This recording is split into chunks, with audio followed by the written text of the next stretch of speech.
Hey, everybody. Welcome back to the Prosperous Nonprofit. I'm really excited for the conversation that Lacey Kempinski and I from Balance Good are about to have. Lacey, welcome to the show.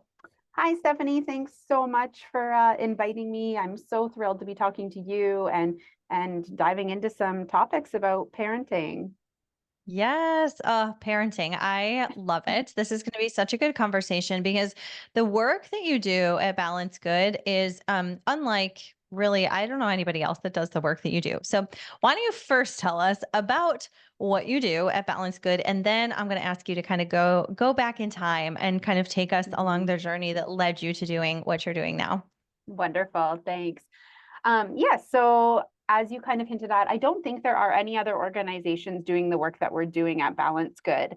And so what we do at Balance Good is we're supporting nonprofits through the parental leave journey. We know our sector is made up of predominantly women. That's not always the case, and there's lots of men and gender expansive people in our sector. But about 77% of our sector is women, which means there's also a lot of parental leaves and parental leave gaps. So what we do at Balance Good is we come in and we actually fill those gaps. So we cover the roles so that when women and parents return to work, their role has been thoughtfully covered, the work has been done, team members aren't feeling frustrated because they had the burden of doing all of the extra work, and leaders can relax knowing that work continues when somebody is off on leave. I will be open and honest that I am from Canada, and so my perspective of parental leave is a little bit different than a lot of my American friends. In Canada, we have 12 to 18 months of paid parental leave, and we're so lucky and fortunate for that. But that creates huge gaps in the marketplace for work. But I'm seeing more and more now organizations in the US are investing in our services as well, because sometimes the shorter leaves actually need more support because that woman or parent is coming back to the sector at quite a vulnerable stage, and quite fresh in their parenting journey, and that extra help is really needed. So that, I guess, in a nutshell, is Balance Good, and I'm sure we can dive into it a little bit more. Yes. And so what types of roles do you cover? Are you like, is it just fundraising? Is it just executive leadership? What types of roles do you help cover? Great question. So it first started out just as fundraising because that was my experience and my expertise in the field. But as we've grown, so have our offerings. And I'm so thrilled to share that not only can we cover fundraising roles, marketing and communication roles, leadership roles, executive leadership roles, we are also building so we can support program-based roles as well. So program development, program direction, all of that, really recognizing that the whole sector needs this service, not just fundraising professionals. Yes. Oh my gosh, that's amazing. How did you get here? Like where did this idea come from? You mentioned your experience was in fundraising, but like what did the journey look like to get you here?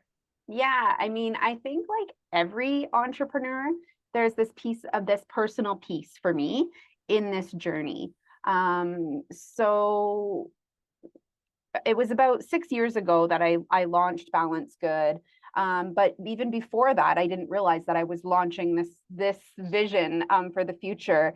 My journey to become a mom and a parent started with fertility challenges that I hid from my employer. Like so many other women, you're trying to navigate these secret Same. doctor's appointments and Yep. balancing all of that. Yep. And Same. then it's hard, it's really hard. And then when I became a mom, like so many other women and parents, I struggled with postpartum depression and anxiety. So there was a lot of emotional roller coaster in my journey with motherhood. One thing that was really important to me in all of this was the passion that I had for my career. But unfortunately, I couldn't find how to balance that passion with also being the mom that I wanted to be, especially after the journey I had been through. Mhm. So I decided not to go back to my traditional shop, which was like a major gift shop. And I decided to start my own work, knowing that maybe if I could help some other women in leadership roles take some work off their plate, they could spend more time with their family, have more autonomy. I could have more autonomy. That would be great. And then 1 year later, we realized we were onto something with supporting directly parental leave. So we really niched down and focused and really focused on covering parental leaves and supporting working parents in the sector. And really, I haven't looked back since. I have had another kid since, but I haven't looked back since on my journey and how we're building the business. Yeah, that is incredible. And if, what do organizations normally do for covering parental leave? Like you mentioned, you're in Canada, so 12 to 18 months, whereas in the US, we're like maybe 3 months, Mhm. and maybe more than that if your employer happens to be particularly generous or you're taking unpaid leave. But what do organizations do if they're not working with, like, what do normal organizations do for somebody's parental leave? Yeah, so it really is like a mixed approach. So some organizations, they definitely go out to the traditional hiring market and they, post the job and they fill the role or try to fill the role for 12 to 18 months. Some challenges with Mm, that, especially for leadership or even mid-level roles, is that they can't find the qualified candidates who would be willing to leave a job for a temporary job. So mhm, then they're either taking a more junior person to filling this role, or they're not able to find the candidate. And then the other alternative that we see a lot is that they work share. So they look at the team and they split the work amongst the team. But really, that just leads to more burnout, more turnover, and that, like, it's just repeating this culture of martyrdom that we love to have in our sector of, like, our plates are already full, but we'll take on more because it's for the cause. And that's really not good. And there's costs, long-term organizational costs to that. And then I think, and you, Stephanie, can probably speak to this more, but in the States, really what we see is that this workload is being dumped on somebody else, or, oftentimes I've seen it's just ignored. It's just like, okay, yeah. well, we just won't do that work for 3 months. And then you have a new parent coming back who's probably still nursing, for sure is still physically recovering, emotionally recovering, mentally recovering. And they come back and they have 3 months of work to catch up on plus Mhm. moving forward. Like, that feels impossible. Mhm. Mhm. Absolutely. Yeah. I can't speak from experience because I had my first daughter when I had both my kids when I owned my business. So I did Mhm. not have a like maternity leave from an organization, from a company, and experience that coming back. But I can imagine you're totally right. And I've seen this, in our own company. We've had a couple people go on maternity leave. And again, it's a 3 months paid.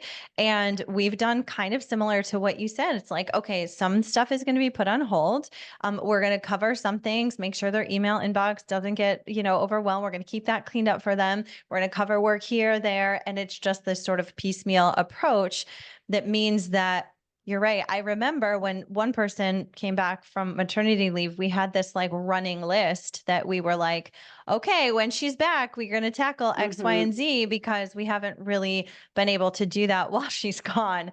And yeah, I mean, we were very mindful about like not Mhm. day one, here's the whole all everything you need to do, but that just meant that there was a bit of a pause for our company. Like we couldn't move company initiatives forward because we didn't have this person. So, um anyway, yeah, that's really challenging. And so I love this gap that you feel. So what does the process look like? I would yeah, tell me what the process looks like. How do potential clients come to you, and how do these people that are going to sit in the roles, like how do they come to you? How does that all work? Yeah, so we have an internal team of fundraising experts and nonprofit experts in a varying scale, and we're a team that's growing quickly because the demand is growing, which is super exciting. And I know that this is something, Stephanie, you can probably relate to as well. So we have um, all of this in-house skill. And so when people come to us for parental leave fills, often right now it really is through word of mouth. We are building brand awareness and stuff, but they come to us. We talk about the role. We talk about the deliverables in the role. What are the expectations? What are the key projects and deadlines that need to happen? And we build out a roadmap. And then from there, we always try to recommend there's some overlap so we can learn from the person going on leave.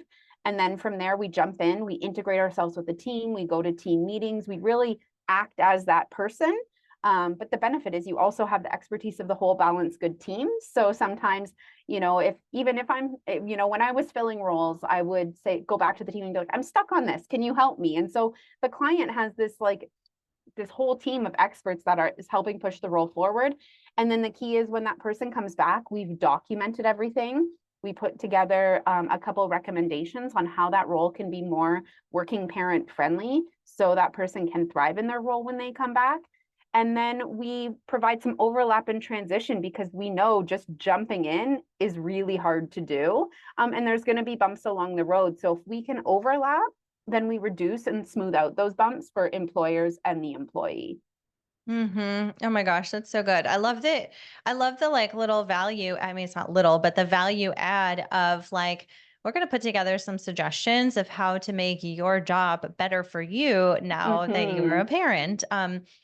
I think that is huge. And so, of course, as a CFO, my mind is like, all right, what does this all cost? Because if you're Yes. paying the person who's out on leave for 12 to 18 months, or does that like go through the government somehow? Or are Yeah, you just so directly paying their it is tricky. So in Canada, we get paid 55% of our salary for the 12-month leave. It's prorated for the 18-month leave.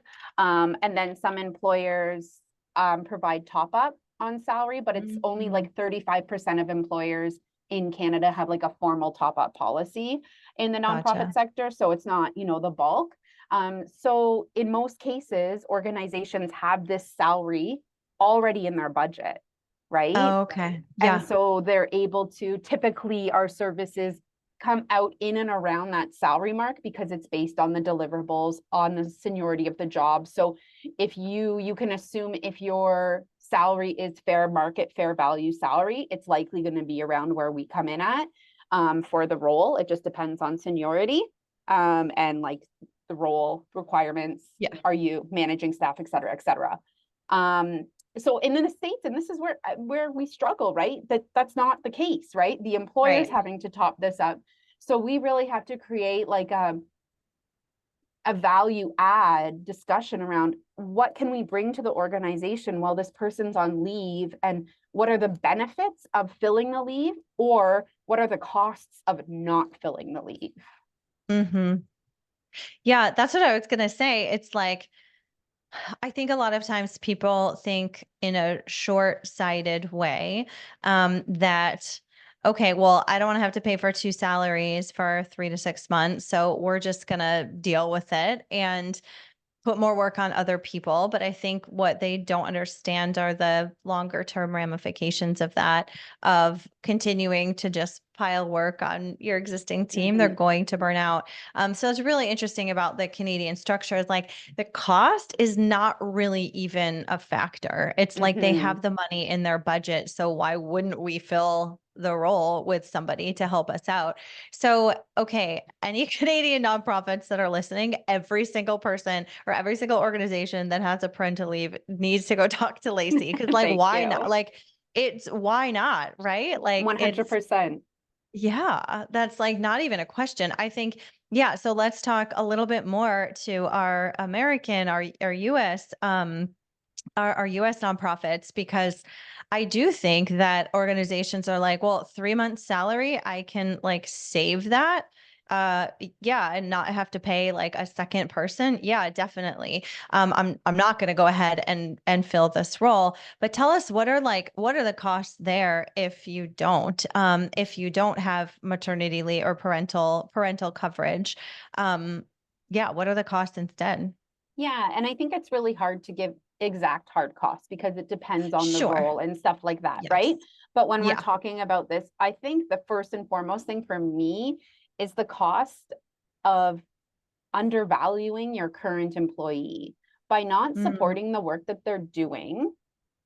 And I think a lot of employers come at it from the kindest perspective, but what you don't realize is when you're not backfilling their role, you're undervaluing what they're bringing to the organization while you're there, basically saying, hey, we can just cover your role for 3 months. But that yes. doesn't send a strong message to people, and not everybody looks at it that way, right? But when you Mhm. do, you're like, oh yeah, for sure we should invest in this. You're Yeah. also risking burning out your team members, right? When you're Yeah. adding more work to their plates, we know the nonprofit sector, like they're already plates are full. Um, we look at missed opportunities, right? So, I mean, this is easier to draw a connection when we're thinking about fundraising roles, right? But like what asks are Yes. not happening, what funds are not being raised, which major gift donors aren't being stewarded, and what are the costs of that? But when I really circle back to it, I think it is about turnover, because I know for a lot of women and parents, they use those 3 months to job hunt, right? Because they Mm. say, hey, my employer actually hasn't looked at the value I'm bringing to the organization, or they didn't thoughtfully cover my leave.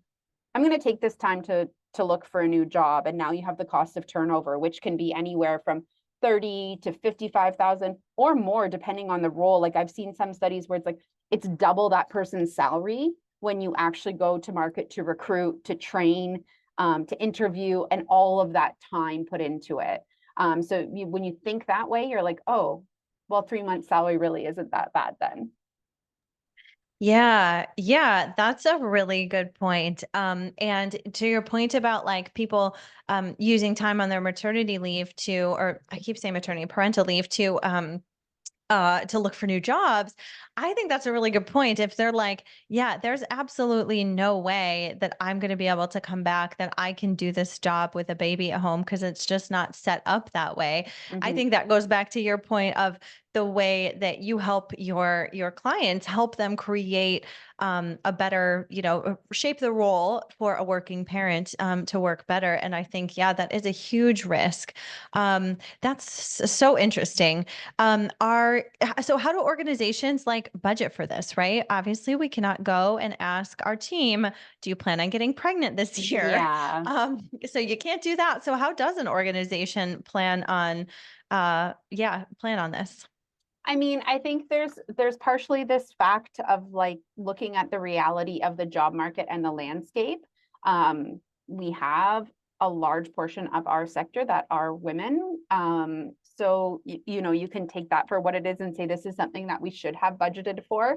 Hmm. Reasonably annually, depending on the size of your team, right? It's hard because if you look at, say, post-secondary education institutions versus like a small shop with one person, the needs are very different, right? Yeah. But I think setting aside those funds, I think there are also, and I have like, I'm just tossing this out here now, but there's this place where this could also be something that's really interesting to your donors, right? When you're talking about here's a way to invest in our team and investing in women and equity in the space of Mm, nonprofits, right? So, we're looking at unique ways to cover parental leaves. Is this something you would be interested in covering, right? So we can keep moving our mission forward while our team is also building their family, right? So it's mhm. it's an interesting thing. I've had a few people bring that up to me, and I'm like, yeah, there could be something there. But I think it's really about having the foresight to put that money away in reserves and know that you might need that. Mhm. Yeah, that's so smart. That is so smart. Yeah, building that into your financial plan and then just and knowing that you have that money in reserves to pull from when it's time. And do you find that, I think for a 12 to 18 month, parental leave, 100%, it's so worth having, having somebody sitting in that role because like you can't have fundraising stop for a year and a half Yeah. or slow down. I mean, that could be like really, really detrimental, tragic to an organization. But 3 months, how does a sort of a parental leave person that's filling in, how do they get up to speed and like actually get work done in only 3 months? I feel like that's, sometimes it takes that long just to onboard Mhm. somebody. So how do you make a meaningful impact in that amount of time? We like to say that we're really, really good at just diving into things. As we've done this, we've really realized, okay, this is the information I need. This is the information I actually don't need, and filtering it out. We remove ourselves from meetings that aren't what we deem, required, Yeah. because we're focused specifically on the deliverables of that role, right? So we're not looking at like, okay, we need to build long-term culture in this organization. We need to build long-term relationships. No, we need to move the things forward and make sure the team that we're directing has what they need to keep moving things forward too. So we're pretty targeted in what information we take in, and how we move things forward. I think that's the key there. Yeah. Yeah, that's great. I feel like that's a lesson for all of us. Let's not go to meetings Hmm. we don't need to go to. Honestly, and oftentimes, like a lot of our recommendations come from things like that. Like we noticed that you spend X number of hours in meetings in this role, but you actually don't need to. And, Mhm. so just shifting how we're thinking about things and holding boundaries more firmly.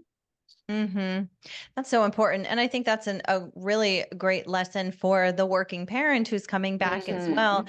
and needing to feel like they are empowered to kind of stay in their lane and hold those boundaries so that they can maintain balance.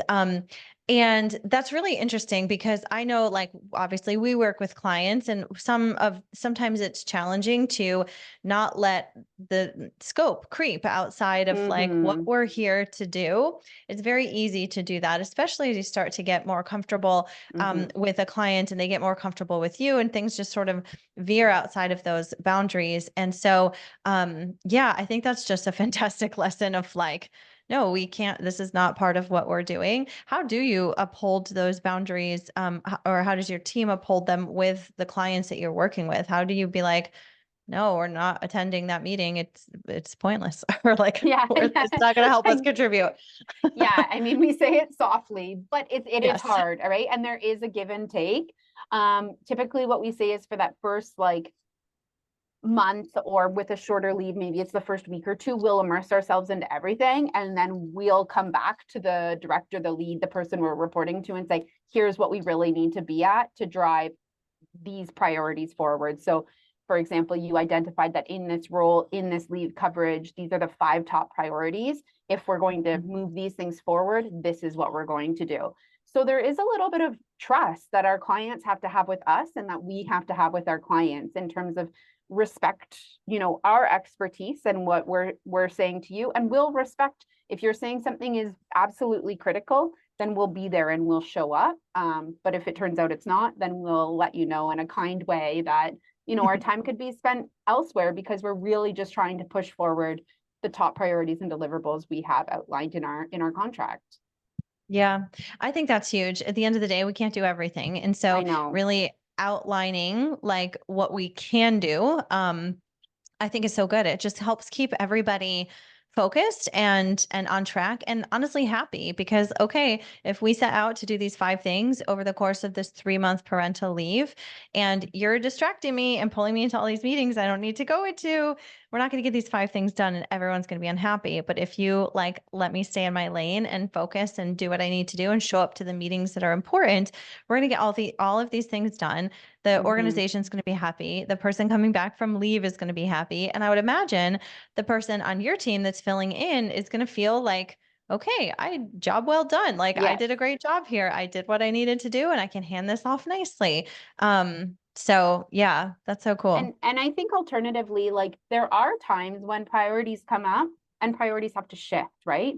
If or if Mhm. something comes up in the organization says we really need you to do work on this, that's totally fine. We're a team player. We're taking on this person's role. We want to contribute to the team. But then what shifts, right? What do we Yes. deprioritize to make that space to do that? Yeah. Yeah, that's such a good lesson for all of us, honestly. Even if you're not thinking about parental leave or parental leave coverage, I Hmm. think it's like, yeah, if you've got time for 5 things and somebody needs to add another one on, well, we're not going to have 6 things now. We're going to have Yes. 5. Something else needs to drop down. Yeah, in our sector, it's really hard to do that because again, we are so mission and value aligned with our missions. Like we live and breathe in many cases our organization's mission. So it's like, well, if I don't do this, what happens? But that's put a lot of pressure to put on you as a single person. And you have to look at, okay, I can only do so much because I have to show up in other spaces too, whether it's your family life, a hobby, a passion, caregiving responsibilities, all of these things. Mm-hmm. Yeah, and I think it's one thing certainly for us as as the employee to be like, yeah, I'm gonna hold my boundaries and I'm going to really focus on these priorities so that I can do all of these other things. But often that's not exactly like okay with with other people that we work with, it's like, well, I kind of don't care that you have to do XYZ because this needs to be done. And remember, it's for the mission. And so, yeah, like what have you seen in terms of working parents in the sector? What are some of the big challenges that you see working parents facing? Yeah. The first and foremost is like evening things, right? Evening commitments in our Mm, sector. Our sector loves board meetings at 5, 6, 7 o'clock at night, yes. right? Our Yeah. sector loves events. Networking is such a critical part of building your mission. Whether you're on the program side or the fundraising side, you need to be out building community. And often those networking events happen in the evenings or in mornings, which coincide with pickup and drop off for school or sports or extracurricular activities, or just wanting to be a parent that is home for Home. bedtime, right? Home, exactly. Yeah. Yeah. So, I think, as a sector, we need to look critically at, are there other ways to do this? Because honestly, most of our board members also have families and other things on the go. So, how can we balance things, especially now in this time where we are so much more remote? Can we have a lunch meeting or a 9 a.m. meeting, even if you're in transit or something like that safely? And so I think there's ways to look at how can we do this a little bit differently to better meet the needs of working parents. The other thing I think too in our sector is, our sector is traditionally underpaid. And then when we pair that with a childcare crisis and the cost of childcare, we really need to look at the sacrifices parents are making to come to work every single day and value that the majority of their paycheck is going to childcare. Mhm. So, how can we support them in a more holistic way? How can we be more flexible? How can we, understand that maybe they do have to be home with their kid this day, but they're going to get the work done in the evening? The more autonomy you can give your team members, the better. Mhm.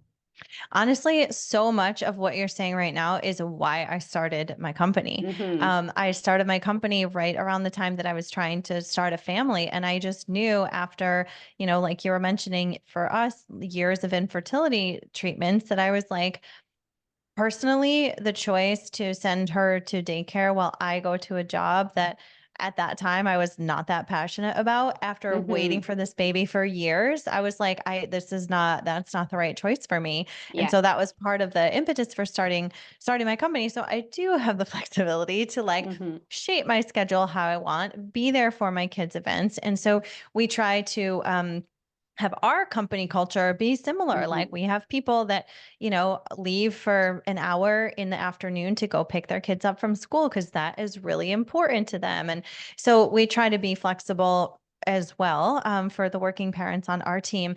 But I'm wondering what you're seeing in the sector, like post COVID. I mean, I guess we're not like technically post COVID, but post like the beginning of COVID, Yeah. have you seen like more flexibility in the workplace for working parents, or have we kind of like we hit our peak at one point and now we're kind of coming back to like traditional, much less flexibility? Like, what are you seeing out there?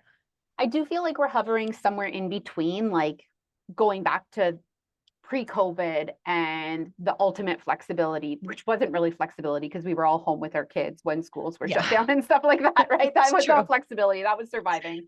Um, Yes. but so I think that we're landing somewhere in between. I do think there's a lot of organizations, especially because the nonprofit sector like is steeped in like tradition and like this is the way we've always done it. This is the way we should always do it. That some organizations are really struggling with this. And Mhm. I would push back and say like if you want to retain your team and you want to save money, there's a cost of if you give autonomy, you can retain team members, right? Mhm. But I always pair this. This is a topic I feel like we could have a separate podcast on this because I'm very passionate about it. If you're going to give your team members autonomy, you have to do it in a way that's very thoughtful. So you need to have really strong performance metrics. You need to have really strong communication about where people are laying on and meeting their performance metrics and their goals, right? If you don't have these metrics, how do you know if they're performing? And on the other side with the employees, make sure you're documenting that you're meeting those metrics. So if you have an autonomous schedule and your employer says, hey, where were you this time? Oh, well, I was picking up my kids, but that's because I'm meeting all of my goals and I've done this and I don't need to, the days of needing to log in at 8 and stay till 4, I think are gone for the most part, right? It's about what in this job needs to get done and how do I get it done. And the thing with Balance Good that's nice is since we are fully remote, we can really make a strong case that this role can now be remote after, Yes. because we've shown the example, right? So we do have a lot of like progressive, forward thinking organizations that really like to work with us because we're pushing the dial on this. I love that. And I think your point about allowing people to be autonomous, but like really needing to set them up in the right way is important. And that also makes me think about the training that we provide to our team Mm-hmm. and not just sending them off into the unknown and like, okay, figure it out. Because when I first started growing my team and bringing on other CFOs and other bookkeepers, I didn't have a lot of stuff documented. We certainly didn't have Mm-hmm. SOPs. I didn't have like training videos and databases of resources and all the things that we have now, thanks to my amazing team that has created Mm-hmm. them. And so, yeah, this job was super autonomous, but we were kind of sending people off into the wild to figure things out. And that's not exactly a recipe for success No. either. I mean, people did figure it out, but like it was, cumbersome. And so I think to your point about like just having the performance metrics on the sort of on the back end, I think that also having some support on the front end will help Mm-hmm. that autonomous relationship be so much better as well. And yeah, the point about being remote, we had to sell a lot of our clients in the beginning on like, well, how are you going to do this remotely? How are you going to print Mm-hmm. checks? Like, how are we going to get signatures? We're like, number one, there's software to do all of that. Like, we don't need to be making copies of pieces of paper. Like we don't need to do that anymore. Um, but yeah, that's cool that you're working with those organizations that see that, oh, this job can be remote, this job can be flexible. And I feel like just the fact of the organizations hiring you all to do the job would hopefully show them how flexible the role can be. And then that would then carry into when the person returns. I would hope. 100%. Yeah, and that's our hope Yeah. too, right? I Yeah. think there are some organizations that work with us that it's like they really are in that like crisis mode of like, oh no, we don't have this role filled. We'll do anything to fill it because we need to move things forward, and we're pushing them out of a comfort zone when it comes to remote work. But then when they Mhm. see that in action, it's helpful to make a case where other organizations we work with like, oh, we've been fully remote since the start, where we know Yeah. this, and you know what, we're learning from them. Oh, this is, you can actually connect more with your team remotely doing things this way, and it's really cool that we get to share these learnings with other clients then too. Yes, yes. Oh, I love that. That's so good. Um, yeah, are you seeing thinking about your work, do you have any stats? And this would be so interesting. Like, I don't know if you have an impact report of like your work Mm, specifically comparing like, okay, the retention rate of at organizations where we come in and provide the parental leave coverage versus like the general, population. That would be so yeah, interesting. yes, I would love that. Like, I think that's like on our radar is that we really do want to start bolstering our work with some research and data collection. We haven't got there quite yet, but what I can say anecdotally from all of the roles we've covered, we've had 100% return rate. Love Which it. is incredible, right? Now, Yeah. not to say that people don't move on from those roles down the road because life happens and things change and opportunities come up, but 100% of our team members that we are covering roles for do come back, and we support that transition back to work. Yeah, that's awesome. Well, I'm sure that's higher than the Yeah. general Yes. population. So yeah, that's so cool. I'm like, I'm like the data is swirling around in my head. I'm like, I could see a I really cool know. impact study on the work that you do and the long-term impact to an organization, to not lose momentum, not lose that Hmm. particular employee. Like this is so cool. Thank Um, you. Oh, amazing. I love it. And the one thing that I love to talk about is organizations, people that are working in new, innovative, disruptive ways. And this is like totally disruptive. Again, I feel like I have not talked to anybody else that provides this type of service. I think there's like service businesses that happen to maybe provide parental leave coverage. Like I know we have provided parental Yes. leave coverage before, but that's not what that's just part of our services, not really what we set out to do. And so Mm-hmm. I haven't seen any companies doing what you do, which is so cool. Mm-hmm. Yeah, Um, thanks.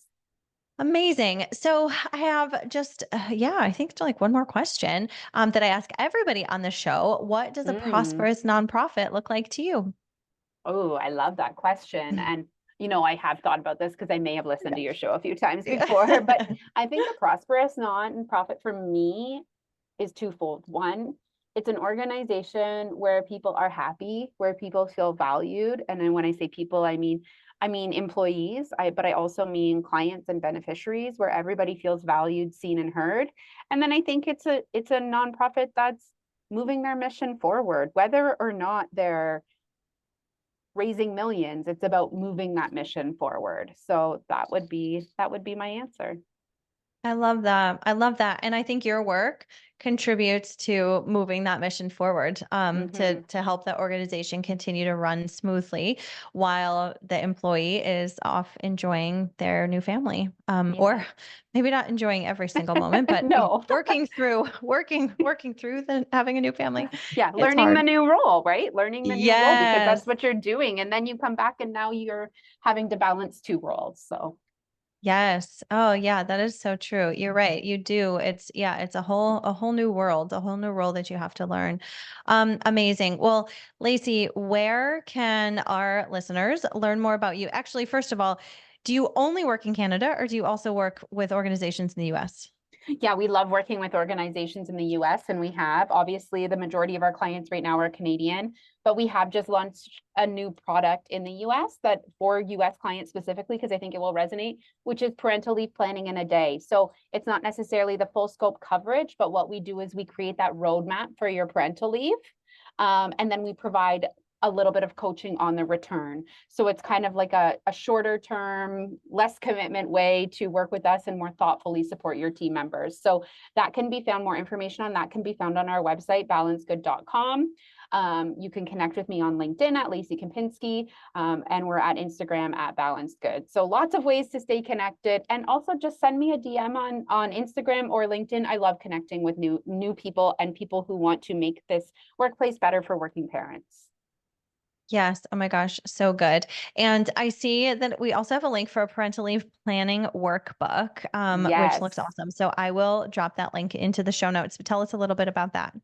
Yeah, and this is more for fundraising based roles because we haven't adapted it for program roles yet, but it's just a tool to think through what are the things that need to be done? How can we create this roadmap? How can we thoughtfully approach parental leave? So I would definitely recommend checking the show notes and grabbing that freebie because it is a useful tool. Awesome. So good. Well, thank you so much for sharing that with us. Thank you for sharing all of your wisdom today. I think we're going to get the attention of a lot of people. Like, I didn't even really think that this was an option. So yeah, just brilliant, brilliant business. I love it so much. And Thank Lacey, thank you so you. much for chatting with me today. Yeah, thanks for spending the time with me. I really appreciate chatting with you.